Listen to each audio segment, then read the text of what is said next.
The locks were new. They were brutally industrial, the kind of thick, shrouded hasp padlocks designed to resist bolt cutters, glaring against the weathered gray wood of my father's barn. It was 6:42 a.m., according to the watch my father had left me. I had driven through the night from his funeral, a bleak affair under a slate-gray sky 3 states away, and had arrived just as the first hint of dawn was bleeding over the eastern ridge. I stood on the damp grass of the back lawn, my suit rumpled and smelling of stale air and sorrow, holding a cup of coffee that had gone cold in my hands. The sight of those locks, alien and aggressive, on a structure as familiar to me as my own reflection, was a profound and jarring insult. I hadn't even been inside the main house yet. I'd parked the car, my bones aching from the long drive and the longer goodbyes, and had walked straight for the barn, drawn by some homing instinct. It was more than a building. It was my grandfather's monument to self-sufficiency, my father's sanctuary, and the repository of my own childhood memories. And now it was chained, shut by a stranger. 2 locks, one on each of the large sliding doors. A bright orange, laminated notice, zip-tied to the handle of the smaller man door, flapped in the morning breeze. I didn't need to get closer to read it. I knew the font. I knew the imperious tone. I knew the little crown-shaped logo of the Lakeside Meadows Homeowners Association. As if summoned by my gaze, a figure emerged from the manicured property next door. Brenda. She was dressed in a powder-blue tracksuit that was too bright for the hour, a visor perched on her perfectly coiffed blonde hair. She marched across the invisible but fiercely defended line between her lawn and my father's land, a self-satisfied smirk on her face. She carried a steaming travel mug like a scepter. "A morning," she chirped to sound grating. "I see you have found the new security measures." I said nothing. I just stood there, my cold coffee a lead weight in my hand. My grief was a heavy cloak, and it afforded me a strange, hollowed-out calm. She stopped a few feet away. Taking in my disheveled appearance, we had to do it. For the community's protection. Your father, bless his heart, was letting the place fall into disrepair. Ita's an attractive nuisance. The board voted unanimously. Wait. Bo. The barn and its contents are now under the stewardship of the Lakeside Meadows HOA for safekeeping and to prevent liability issues. She took a triumphant sip from her mug. The locks will remain until you can provide a satisfactory plan for the structure's removal or remediation. Submitted in triplicate to the Architectural Review Committee.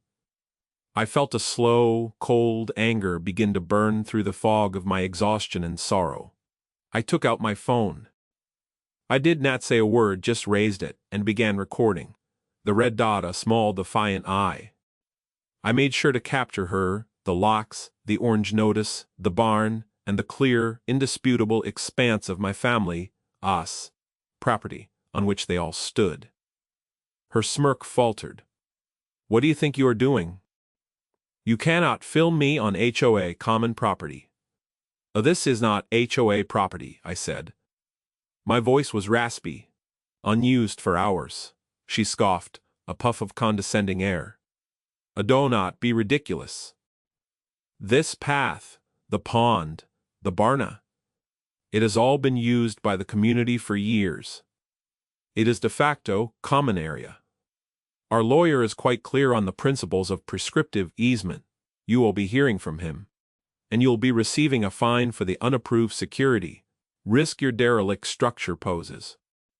$100 a day, retroactive to the board's vote last Tuesday."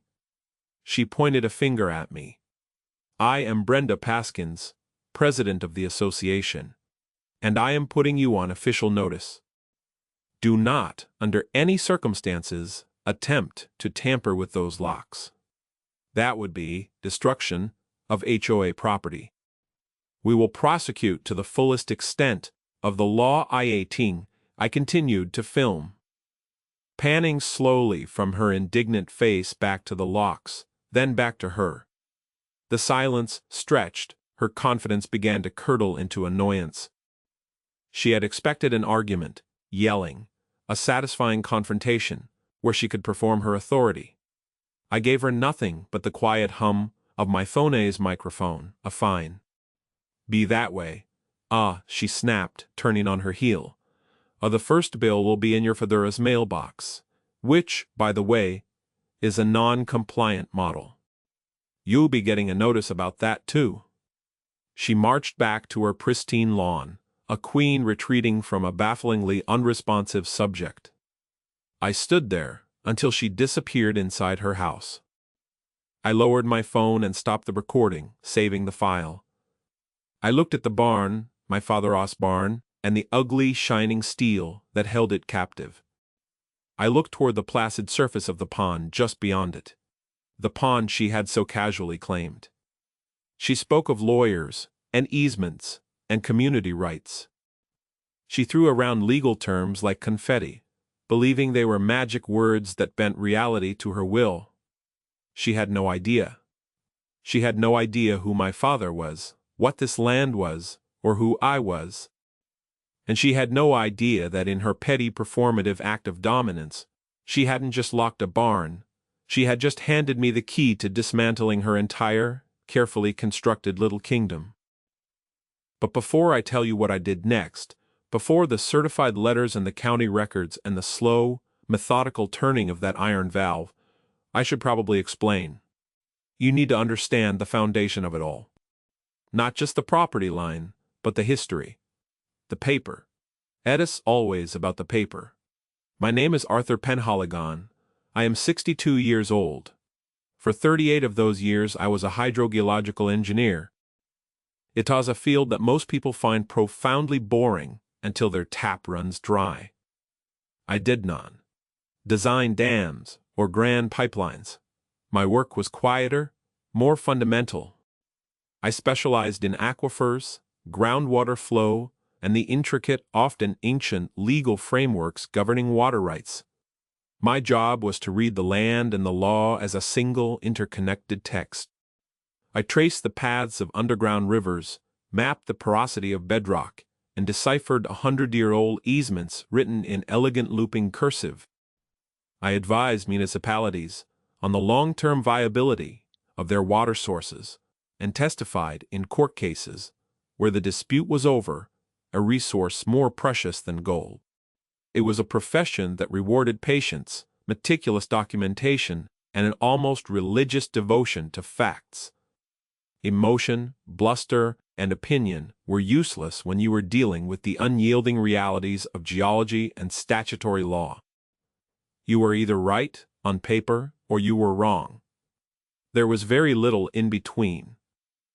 I had been retired for 3 years. My wife, Eleanor, had passed 5 years ago.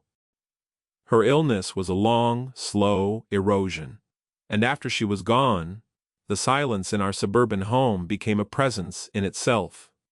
We never had children. Our life had been a quiet, contented partnership built on shared interests and mutual respect. She was a librarian, an archivist, and she taught me the art of organization, the sanctity of the original document. Our house was a testament to our shared nature. Everything had a place. Every important paper was filed. Every memory curated. After her death, I found myself adrift. The structured world of my profession was behind me, and the structured world of my home felt empty. Retirement was supposed to be our time to travel, to read the books we had collected. Instead, it was just me. So I spent my days reading, maintaining the house, visiting my father. My father, Thomas Penhaligon, was a different kind of man. He was quiet, not from professional habit, but from an innate gentleness. He was a retired high school history teacher who, after my mother died, had retreated to the family property where he was born.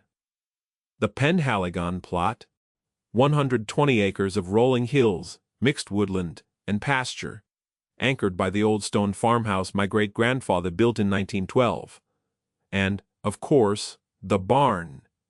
Hay'd built that in 1935, with timber milled from our own woods. The property was an island, a holdout from a different era. Over the past 20 years, the world had encroached.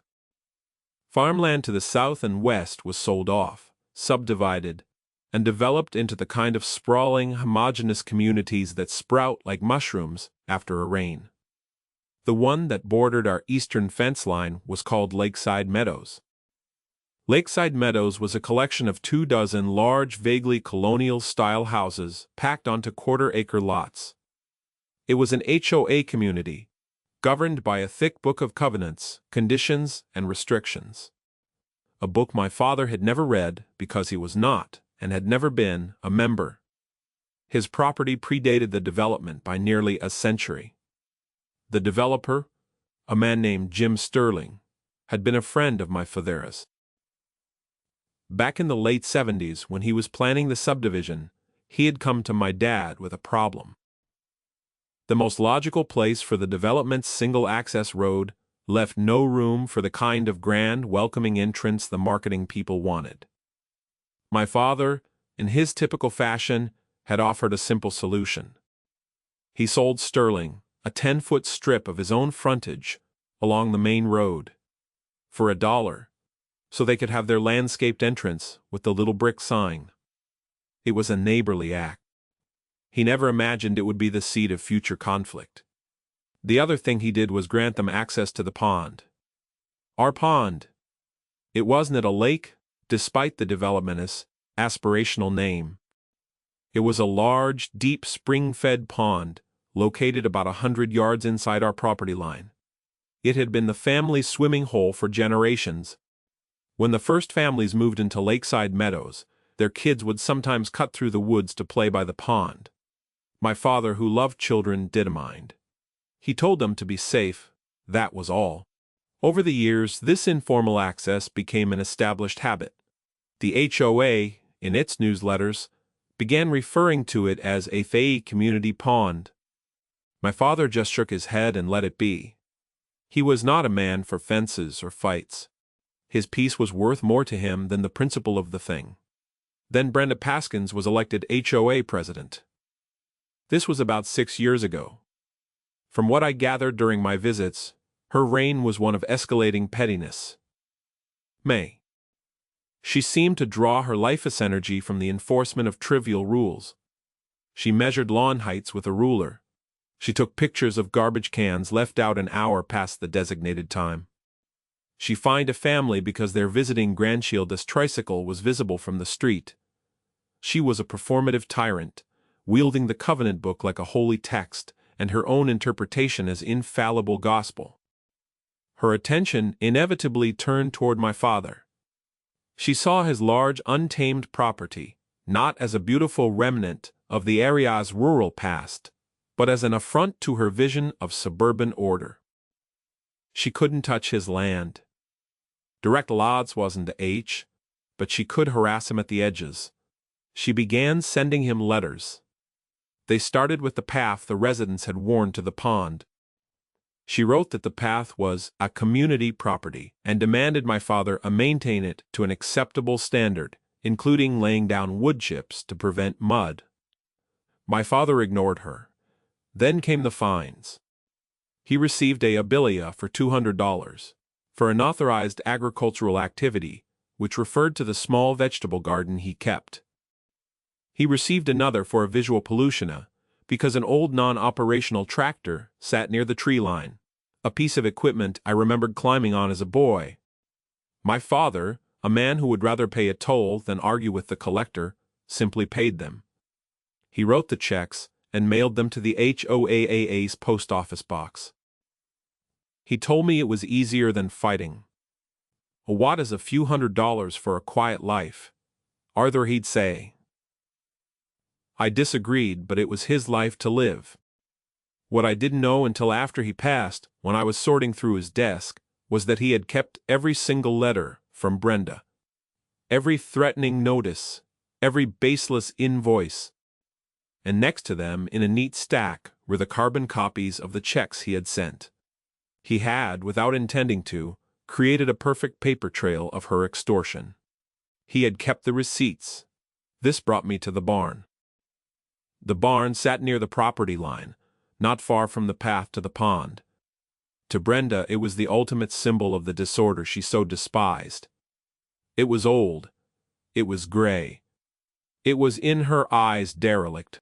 In the last year of his life, as his health failed, my father had stopped using it much. The paint was peeling, and one of the windows was cracked. Brenda's letters became more frequent, more demanding. She declared it a hazard. She claimed, with no basis in reality, that because it was visible to the community and impacting property values, the HOA had a vested interest in its disposition. Her final letter to him, which I found on his desk unopened, was a formal-looking document Shade clearly typed up herself. It stated that if he did not remove the structure within 30 days, the HOA would take all necessary steps to secure the property to protect the community. He passed away before those 30 days were up. And Brenda, seeing an opportunity in the transition of ownership, had taken her unnecessary steps. She had trespassed, put locks on my property, and declared it hers. On paper, she was a bully and a trespasser. In her mind, she was a hero, a champion of order, and the rightful steward of everything she could see. My father had bought his peace. I, however, was not my father. I was a man who understood the architecture of rules, and she had just shown me the load-bearing wall of her entire flimsy structure. I went inside my father's quiet house, found the manila folder where I had already started collecting his documents, and typed a new label for it, a Brenda. Then I went to my desk and got to work. My first step was not to cut the locks. That would be an emotional response, a satisfying but legally messy act. My profession had taught me that the most powerful weapon in any conflict is a well-documented, unimpeachable position. I needed to establish my side of the story on the record, formally and indisputably, before taking any physical action. Brenda lived in a world of performance and assertion. I lived in a world of evidence and process. I spent the first day doing nothing but gathering. I took the folder labeled a Brenda, which contained my father's collection of her letters and his canceled checks, and I scanned every single page. I created a digital archive with file names indicating the date and subject of each document. Of the 1st of June, 2021, 4_invoice_visual pollution _tractor RDBFA. Of the 8th of March, 2022, _notice_path maintenance.pdfa. Each document was another brick in the wall I was building. I found the original deed to the Penhaligon property, dated 1912, and the subsequent deed transferring it to my father. I found the property tax records, showing a consistent history of the Penhaligons paying taxes on the full 120 acres, including the land under the barn and the pond. I found the dollar bill of sale for the 10-foot strip of frontage my father had given the developer. Everything was scanned, cataloged, and saved in triplicate, on my laptop's hard drive, on an external solid-state drive, and on a secure cloud server. Eleanor would have been proud. Next, I drafted a letter. It was addressed to a Brenda Paskins, President and the Board of Directors of the Lakeside Meadows Homeowners Association. I kept the tone neutral, professional, and devoid of emotion. It was a letter of notification, not of anger. I stated that I was the new legal owner of the property at 1450 Old Mill Road, and I attached a copy of my father's will and the preliminary probate documents proving it. I stated that I was aware they had affixed locks to a structure, a barn, located on my property. I informed them that this action constituted trespassing and an illegal seizure of private property. I attached a high-resolution copy of the official county plat map, on which I had used a drafting program to highlight my property lines in red and the location of the barn with a bright yellow star well inside those lines. I wrote, "You are hereby instructed to remove your locks and the accompanying notice from my property within 48 hours of receipt of this letter. Please confirm in writing once this has been completed. Failure to do so will result in my taking further action to protect my property rights, which may include holding the association and its board members individually liable for any and all damages and legal costs incurred. I didn't threaten to cut the locks. I didn't threaten to call the police. I simply stated the facts and outlined the legal consequences. I printed 3 copies, one for my files, one to be sent via email with a delivery and read receipt request, and one to be sent via certified mail with a signature required. The paper trail had to be perfect. The certified letter, with its little green card, is a beautiful legal instrument. It's a quiet, formal declaration that a conversation is now on the record. The read receipt for the email came back within an hour. The email had been opened, the certified letter was signed for the next afternoon by someone named D. Paskins. I presumed this was her husband. The 48 hours began to tick down. I expected a call, an angry email, perhaps another march across the lawn. I received nothing. The locks remained. The orange notice continued to flap in the wind. Her silence was her response. It was a silent, arrogant dismissal. She had received my documented proof, and had chosen to ignore it. This was a critical error on her part, and I noted it in my log. 8A2, 17 o'clock hours. No response to formal notice. Breach continues. It was time for the next phase. My father's property was an island, but it was connected to the surrounding world by a web of agreements and infrastructure, much of it invisible. Brenda saw a path, a pond, and a barn. I saw easements, watersheds, and service lines. I pulled on a pair of old work boots and spent the afternoon walking the property, not as a grieving son, but as a hydrogeologist. I started at the pond. It was, as I knew, fed by a robust artesian spring that emerged from a rocky outcrop on the north side. The overflow from the pond drained into a small creek that ran through the woods and eventually into the county's main river. It was a simple, self-contained system. From the pond, I followed the faint track of the historic path Brenda was so fond of. It wasn't just a worn trail of grass. As I walked it with a professional eye, I noticed subtle clues. The ground was slightly more compacted, in a uniform width of about 8 feet. There were old faded plastic markers, nailed to trees every 100 yards or so, the kind utility companies use. The path didn't meander randomly toward the pond. It took a very specific, deliberate route. A route that led from the edge of the Lakeside Meadows development, past the pond, and directly to the back of my father's barn. It was not a recreational path. It was a service access route. This led me to the final piece of the puzzle, the bombshell.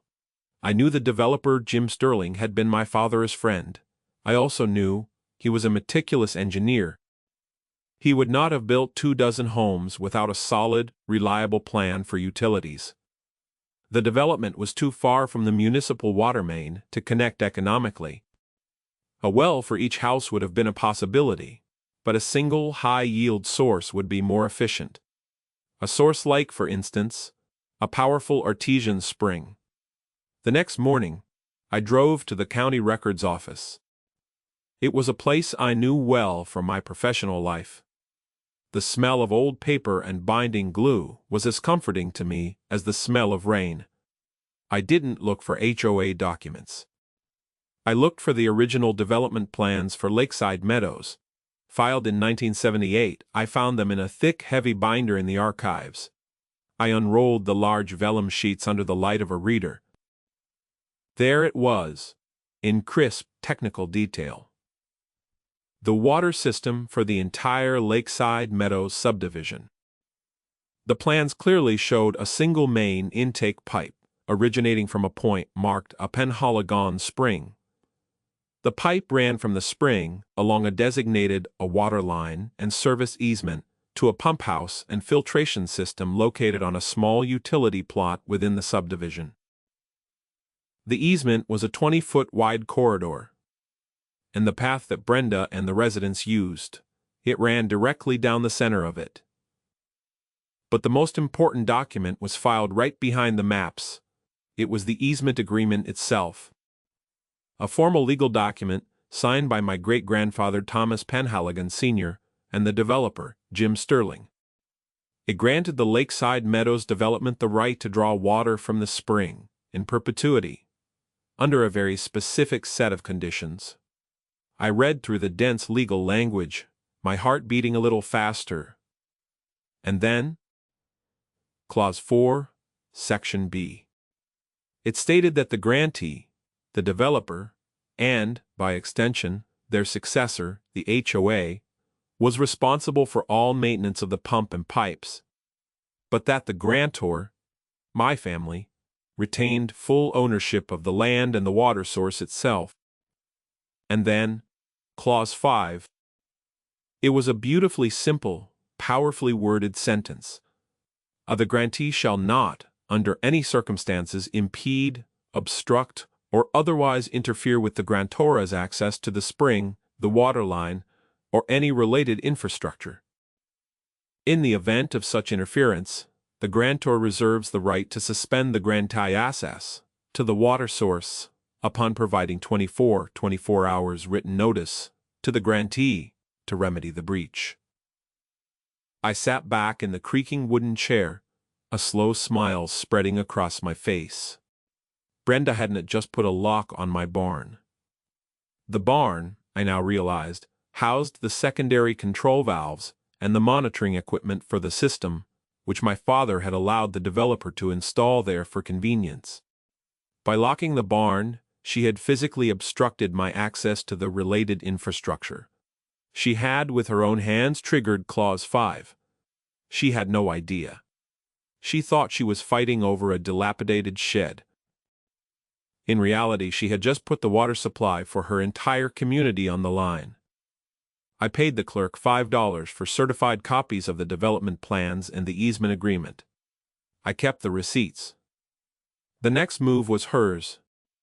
I had presented my case on paper, and she had ignored it. Now I would wait for her to escalate. People like Brenda cannot stand to be ignored. Her power is derived from the reaction she provokes.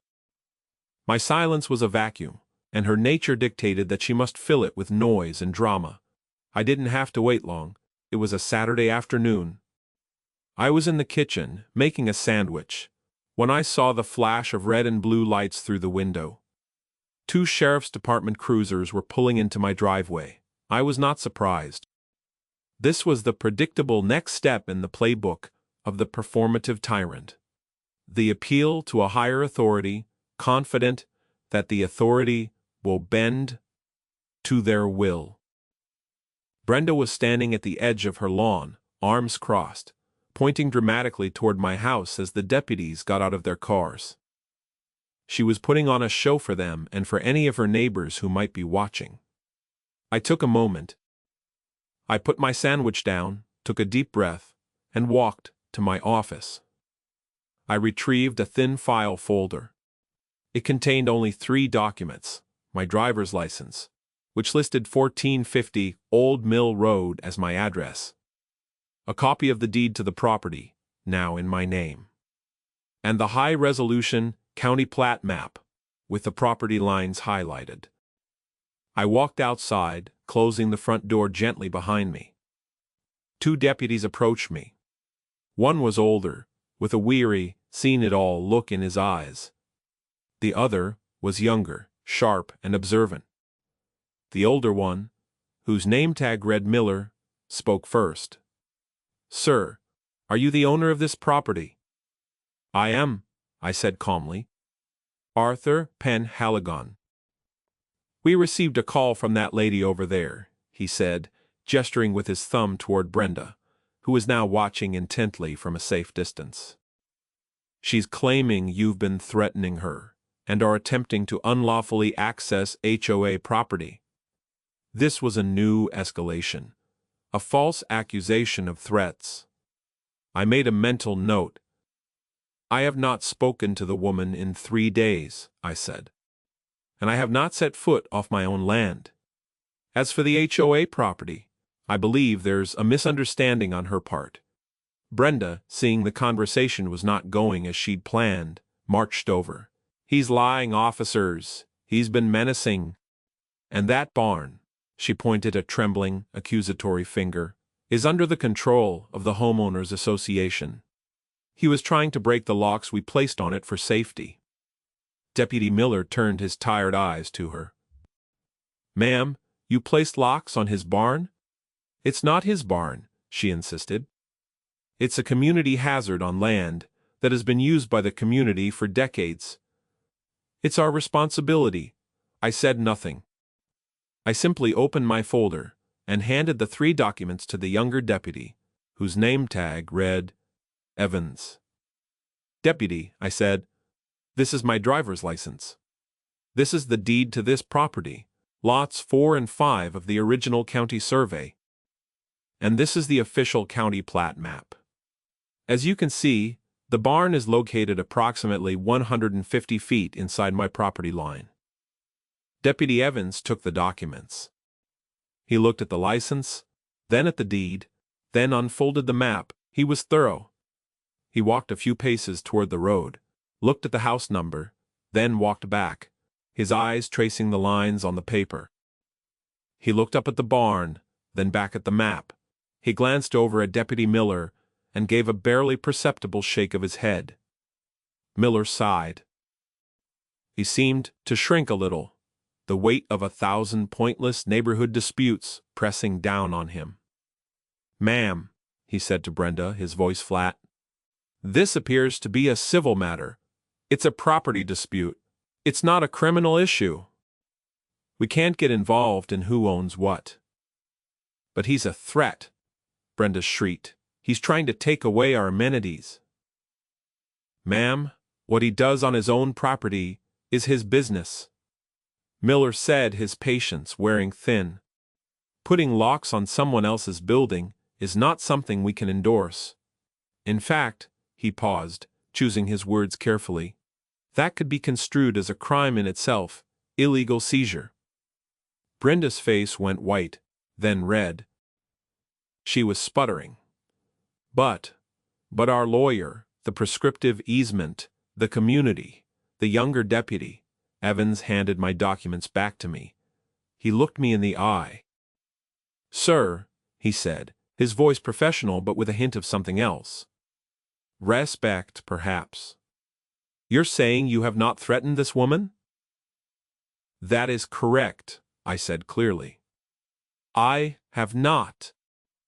I have communicated with her once, in writing, via certified mail, instructing her to remove her illegal locks from my property. I have the receipt for that letter right here." I patted the breast pocket of my shirt. "And you have a recording of your only verbal interaction, I believe?" Evans asked, a subtle inflection in his voice. He had noticed the phone in my hand when they arrived. "I do," I confirmed. "From the morning I discovered the locks." Evans nodded. He turned to me. But his words were clearly for Brenda's benefit as much as mine. "All right, Mr. Penhaligon. For our report, I'm just going to summarize. You are the legal owner of this property. You are alleging that the HOA has illegally placed locks on your building. You have sent them a formal notice to remove them, which has been ignored. And you are stating for the record that you have made no threats, verbal or otherwise, against Mistress Paskins. That is all correct," I said. "And I would appreciate it if you would note in your report that I presented you with the deed and the official plat map, and that Mistress Paskins continued to claim ownership despite being confronted with these official documents." "Will do, sir," Evans said. He clicked his pen. Miller was already walking back to his car, shaking his head. Brenda stood frozen on the grass, her mouth slightly agape. The script had been completely rewritten. The authority figures she had summoned had not validated her. They had, in their quiet procedural way, validated me.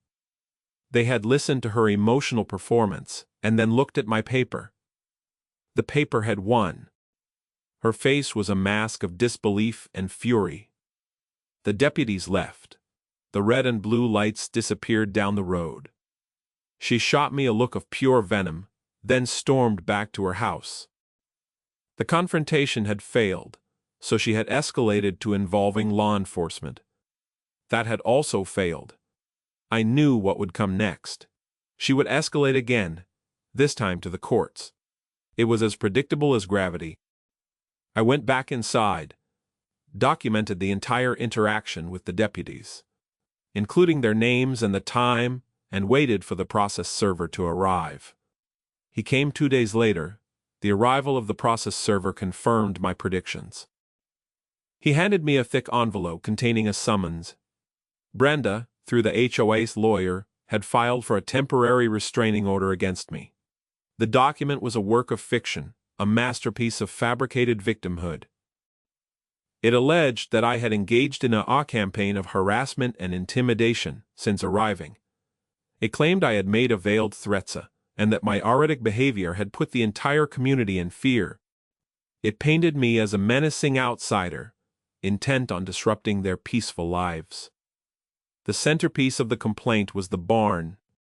It described the HOA's stewardship of the abandoned structure as a necessary act of public safety, and accused me of attempting to violently reclaim it. The hearing was set for the following Wednesday. This was a gift.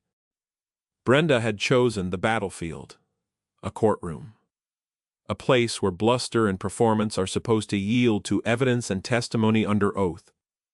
She thought she was dragging me onto her stage, but she was actually stepping into my world. A world of rules, procedures, and consequences for falsehoods. But before I stepped into that courtroom, something important happened. The community, which Brenda claimed to represent, began to fracture. Her overreach had created a crack in her foundation of authority, and my quiet, documented resistance was the wedge being driven into it. The first sign came in the form of a timid knock on my door the evening after the sheriffs had left. It was an elderly man, stooped and frail, holding a straw hat in his trembling hands. I recognized him as one of the residents of Lakeside Meadows. His name was George Henderson. Mr. Penhaligon?" he asked, his voice thin as paper. "I hope I am not disturbing you." Not at all, Mr. Henderson. Please, come in." He preferred to talk on the porch. He told me he had lived in Lakeside Meadows since it was built. He'd known my father not well, but had always found him to be a kind, gentle man. Then he told me about Brenda. For years, she had been fining him for the state of his rose bushes, which suffered from black spot. He was 82 years old. His wife had passed, and his hands were gnarled with arthritis.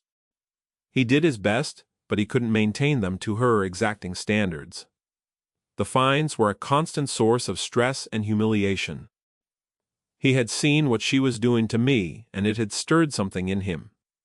I saw her put the locks on," he said, his voice barely a whisper. Her and her husband, Doug. "It was last Tuesday, right after your father's service was announced in the paper," she said, gone now.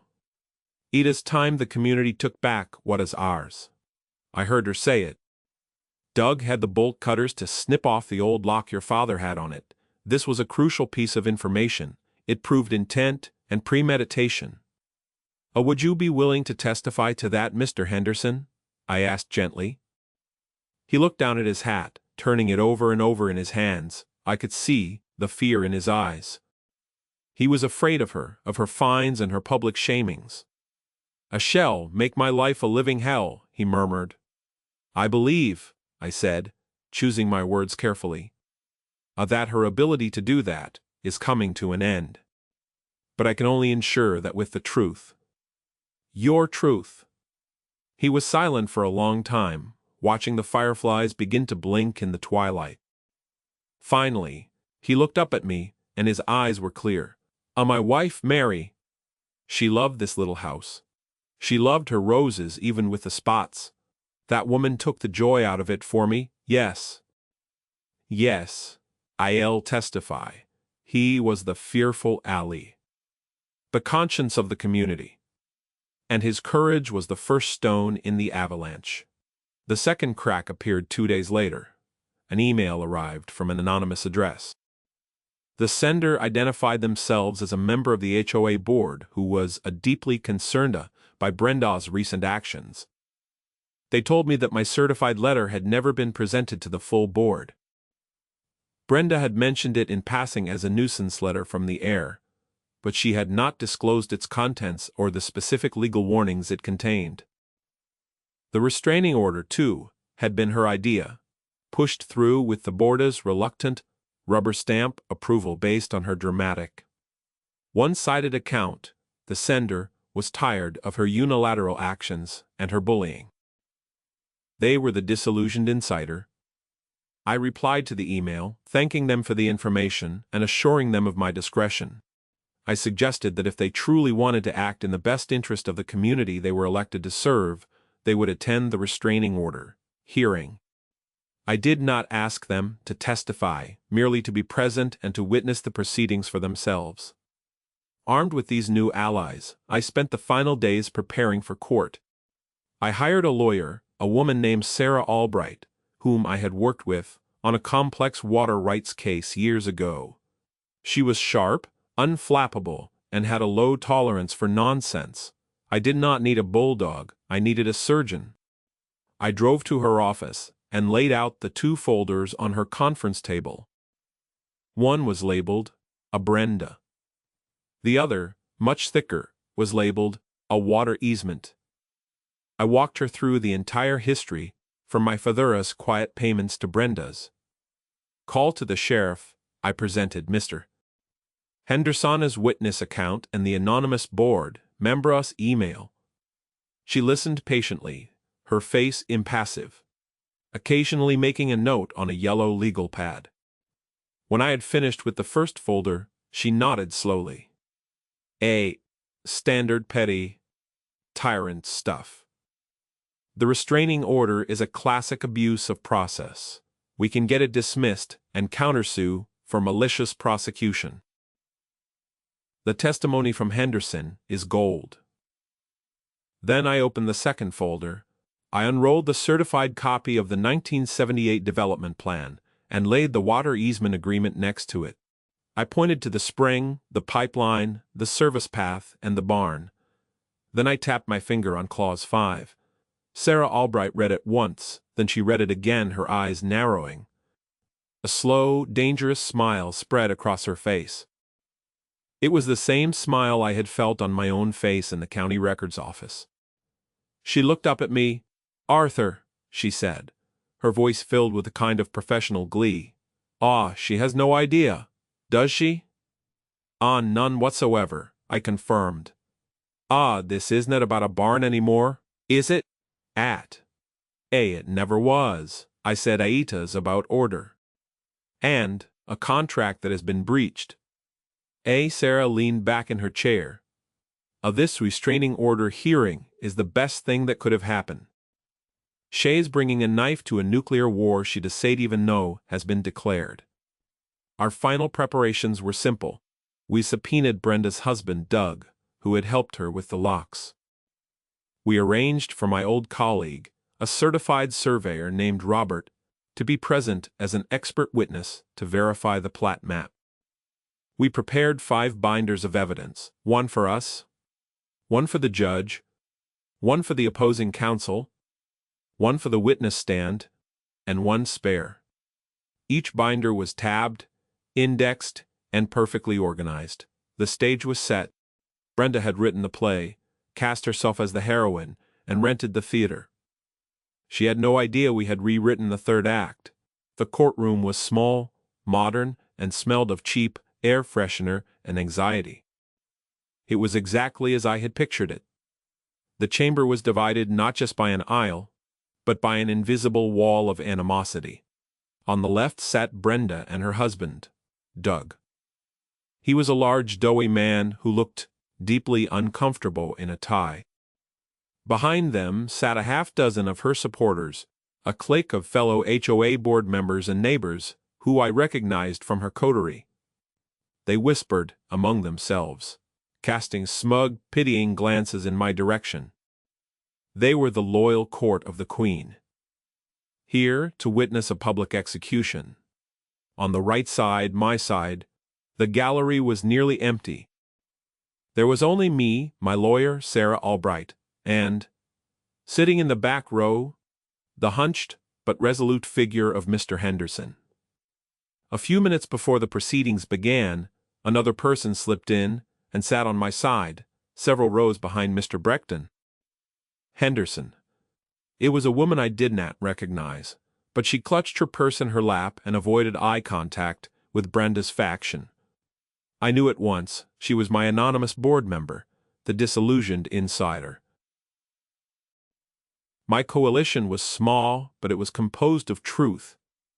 The judge was a woman named Esposito, with sharp eyes and an air of no-nonsense efficiency that I immediately appreciated. She called the case, and the HOA's lawyer, a young, slick man who looked like had rather be anywhere else, began. He called Brenda to the stand. Brenda's performance was everything I expected. She had dressed for the part in a conservative navy blue dress, a single strand of pearls around her neck. She dabbed at her eyes with a tissue as she described her role as a concerned community leader, working tirelessly to protect the safety and property values of her neighbors. She spoke of the derelict, dangerous Barna that had been a blight on the community for years. She described my arrival, painting me as a hostile and secretive figure. "Oh, cry. He just showed up," she said, her voice trembling with practiced emotion. "Oh, cry." And he immediately began acting erratically. Pacing the property line, staring at our children, playing near the ponda, we were all so frightened. She described the incident with the sheriff, twisting it to sound as though I had been the aggressor, and the deputies had to calm me down. The centerpiece of her testimony was her fear. "I am afraid of what he might do," she concluded. Looking directly at Judge Esposito, he has a vendetta against our community. The locks were a simple temporary safety measure. His reaction was so extreme. I am asking the court to protect me, to protect our families, by ordering him to stay away from our common areas and from me. Her lawyer sat down, looking pleased. Sarah Albright stood up. "Mr. Paskins," she began, her voice calm and even, "Let us talk about this barn. You have described it as a community hazard. On what basis did you make that assessment?" "It is falling apart. It is an eyesore. It is an attractive nuisance for children," Brenda replied confidently. "Did you hire a structural engineer or a licensed inspector to evaluate the building?" Sarah asked. "Well, you can just look at it and see so. Your assessment was based solely on your personal non-expert opinion. I am the president of the association. It is my job to make these judgments," Brenda said, her tone becoming defensive. Sarah walked to the evidence table and picked up a binder. "I like to enter into evidence petitioner's Exhibit A." She handed a copy to the opposing counsel and the judge. "Mr. Paskins, could you identify this document?" Brenda looked at the paper. A map. It is the official recorded plat map for the Lakeside Meadows subdivision and the adjoining Penhaligon property, certified by the county clerk's office. I've also provided the court with the testimony of a licensed surveyor, who is present today, confirming its accuracy. Could you please show the court where the barn is located on this map?" Brenda stared at the map, her brow furrowed. The barn was clearly marked, well inside the red lines denoting my property. "It appears to be on his property," she mumbled. It doesn't just appear to be, does it, Mr. Paskins? It is, as a matter of legal and geographical fact, on Mr. Penhaligon's property, isn't it? Yes, but thank you. Now, you testify that you placed locks on this barn. Is that correct? Ah, the association placed the locks. Yes, who physically placed the locks on the barn doors? Brenda hesitated. Was a board-approved action, who physically placed the locks, Sarah repeated, her voice like ice. My husband and I did, she admitted, shooting a nervous glance at Doug. And in order to do so, you had to cut off the existing lock that was on the barn. A lock belonging to the late Mr. Thomas Penhaligon, correct?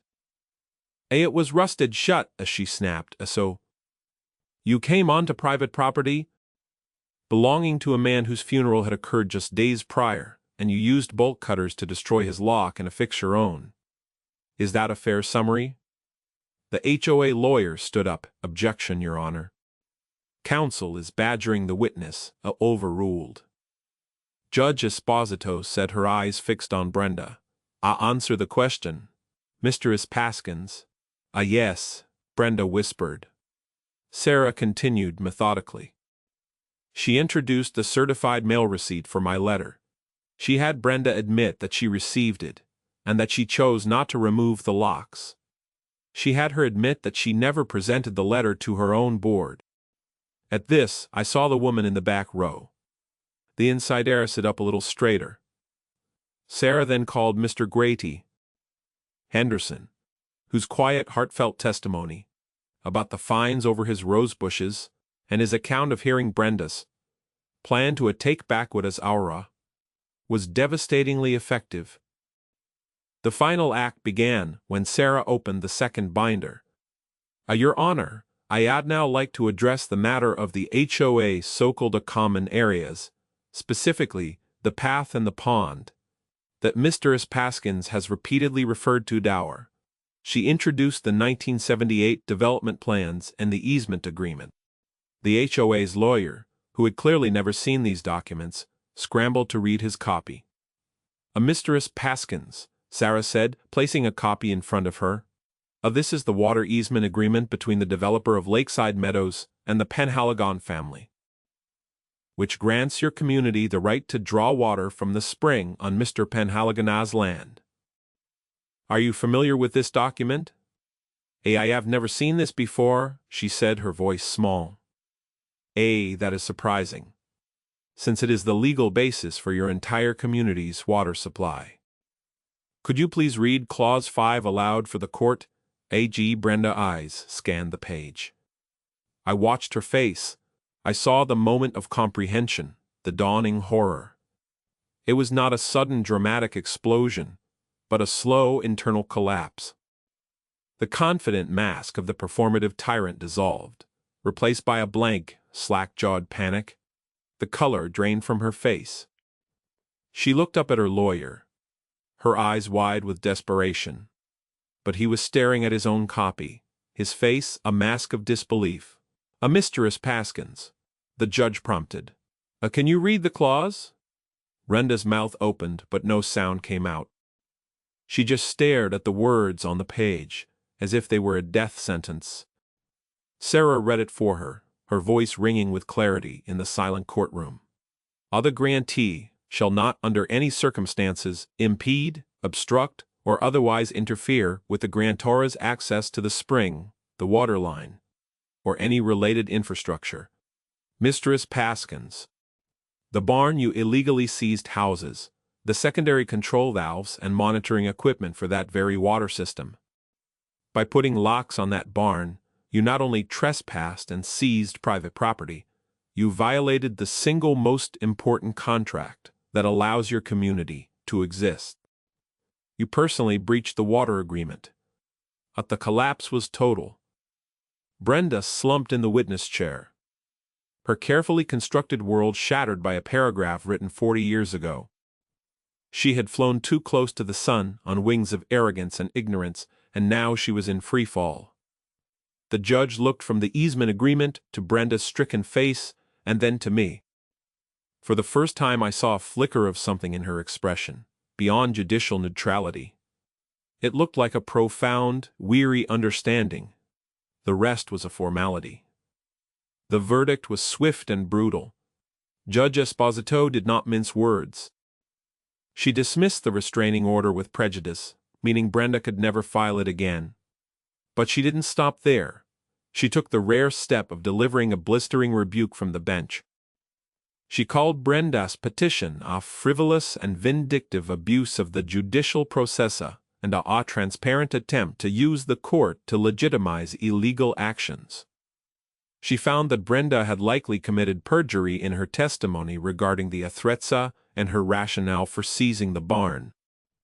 She ordered the Lakeside Meadows HOA to pay for all of my legal fees, a sum that Sarah Albright had already calculated to be just over $15,000. "And let me be perfectly clear, Miss Darris Paskins," the judge said, leaning forward and removing her glasses. Her gaze was like a laser.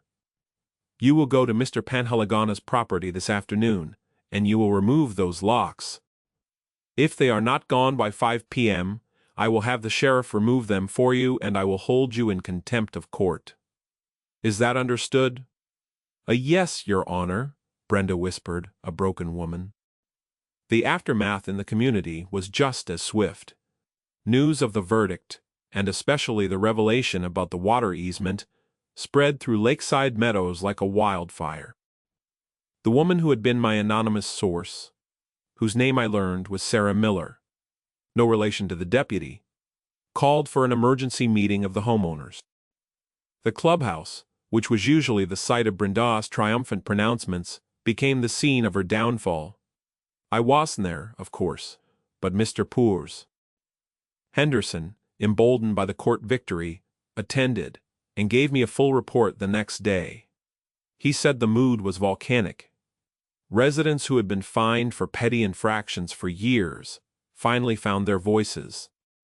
People were furious, not just about the $15,000 legal bill the HOA now had to pay, but about the existential risk Brenda had exposed them all to.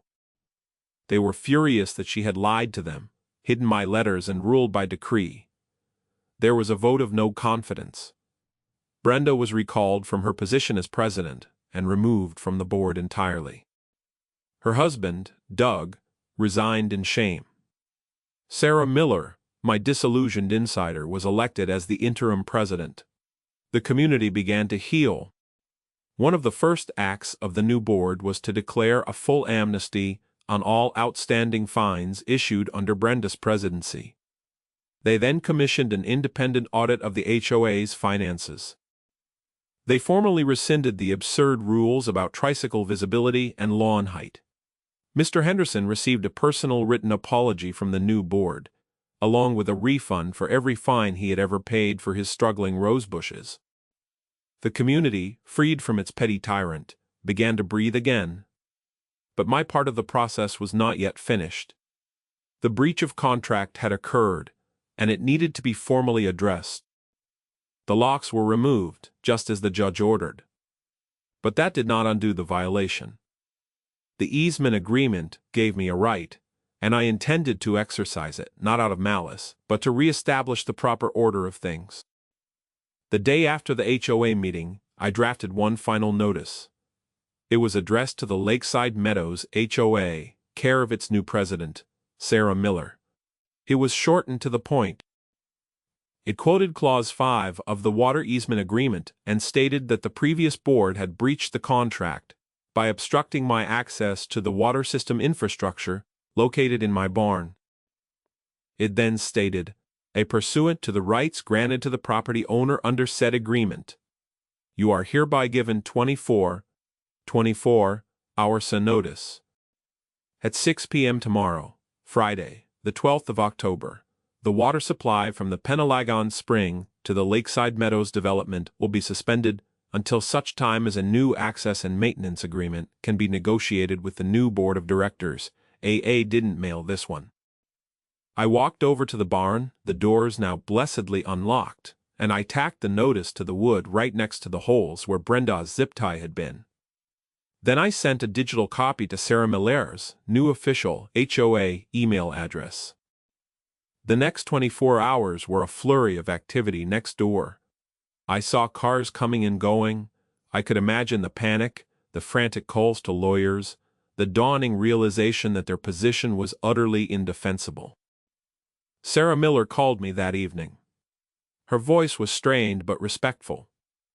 Mr. Penhalagana," she said, "we receive your notice. Is this are you really going to do this?" "I am exercising a contractual right that was triggered by the previous board's actions." "Sarah," I replied calmly, "the integrity of the agreement must be reestablished. The old way of doing things, the one based on assumptions and entitlement, is over. We need a new agreement, one based on mutual respect and the letter of the law." "Ah, we understand, she said, sounding exhausted. "We are prepared to draft a new agreement. We will acknowledge your ownership and access rights unequivocally. We just please don't turn off the water. The suspension is necessary to mark the end of the old agreement and the start of the new one," I said. "It is a non-negotiable step in resetting our relationship. I will see you tomorrow evening. Be prepared to negotiate in good faith." At 5:45 p.m. the next day, I walked out to the main valve. It was located under a heavy iron plate in the ground about 50 feet from the springhead, right on the service path. The entire new HOA board was there waiting for me, along with their lawyer. They looked pale and anxious. At precisely 6 p.m. I knelt, lifted the iron plate, and put a large valve wrench on the operating nut. The mechanism was old but well maintained. It took all my strength, but with a deep groan of metal on metal, the valve began to turn. I turned it slowly, deliberately, a full 90 degrees, until it seated with a solid thud. The faint hum of water rushing through the main pipe below ceased. There was only silence broken by the chirping of crickets. I had done it. On paper and now in practice, the water to Lakeside Meadows was off. I stood up, wiping my hands on my pants. "All right," I said to the assembled board, "let us talk." The resolution came in the quiet that followed. We didn't talk there, by the valve and the fading light. Instead, I invited them into my father's house, to the large oak dining table where he had graded so many history papers. We drank coffee, and Sarah Albright, my lawyer, laid out the terms for a new contract. It wasn't punitive, it was simply clear. It reaffirmed my ownership of the land and the spring. It formalized the HOA's responsibility for all maintenance costs.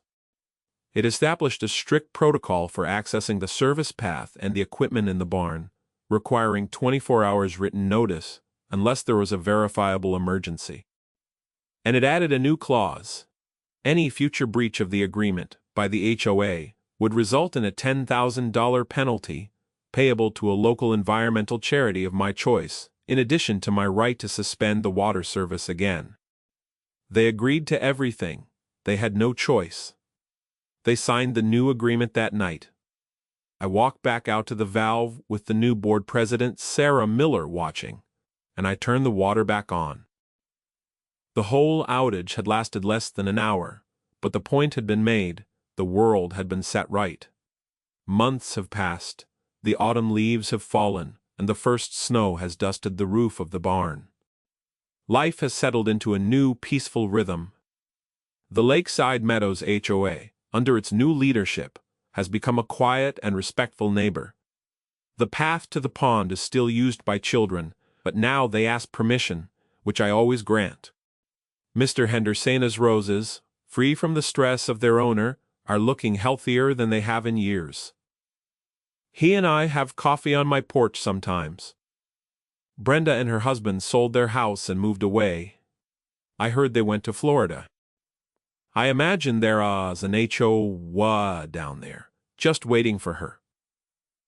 I kept the old rusted lock that Doug Paskins cut from the barn door. I keep it on the corner of my father's old desk, Next to the folder labeled Abrenda, it is a tangible object, a reminder. A reminder that peace is not always a passive state. Sometimes, it must be defended. My father bought his peace with gentle acquiescence. I had to secure mine with methodical precision. He was a man of history. I am a man of process. But we both loved this land. Sometimes I walk out to the barn in the early morning. Just as I did on that day I returned from the funeral. I have a new lock on the door, a good strong one. The key to it feels solid and cool in my hand. It is not a symbol of exclusion, but of order. It represents a line that is clear and respected. It is the physical manifestation of a contract, of a right that was tested and proven. I look out over the quiet fields, toward the pond, glittering in the morning sun, and I feel a deep, abiding sense of calm. The land is quiet again. The paper trail is closed. The water runs clear, and everything is in its proper place.